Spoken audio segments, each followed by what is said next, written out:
Doses of radiation from uranium ore found at a Grand Canyon warehouse. Adults and children exposed while on tours that continued for decades. The story is still developing, but tonight our own Cameron Polam is talking to experts about how people can know if they were exposed and whether they should be worried.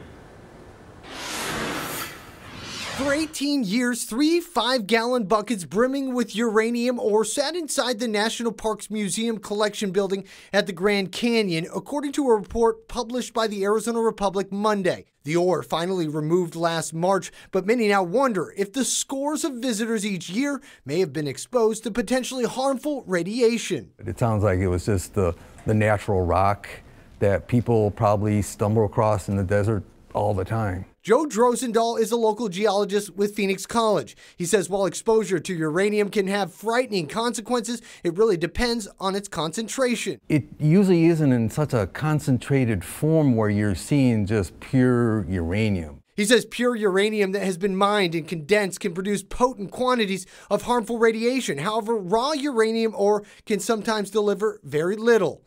Drozendahl says while he has no idea the radiological readings from the ore, he highly doubts the radiation was strong enough to hurt visitors. Assuming that it was just raw ore, that people weren't digging through, that they weren't taking pieces with them.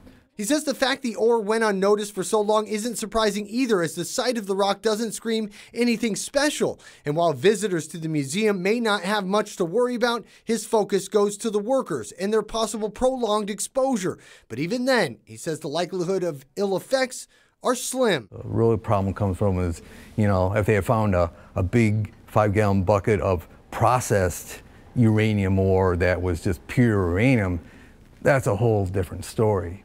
I'm Cameron Polam, ABC 15 Arizona. The whistleblower who came forward with this story claims park officials tried to cover it up. We've reached out to the several agencies, state parks, OSHA, and the governor's office. Just within the past hour, the only one to reply was the Department of Health Services. They sent us this statement saying, in part, based on a survey of the facility taken this month, they believe there is no current risk to the public or employees. They found radiation levels that are always present in the environment, and go on to say uranium naturally occurs in the rocks at the Grand Canyon. They promise to continue to work with the National Park Service and OSHA to ensure there is no risk to the public or employees. The sun came down, but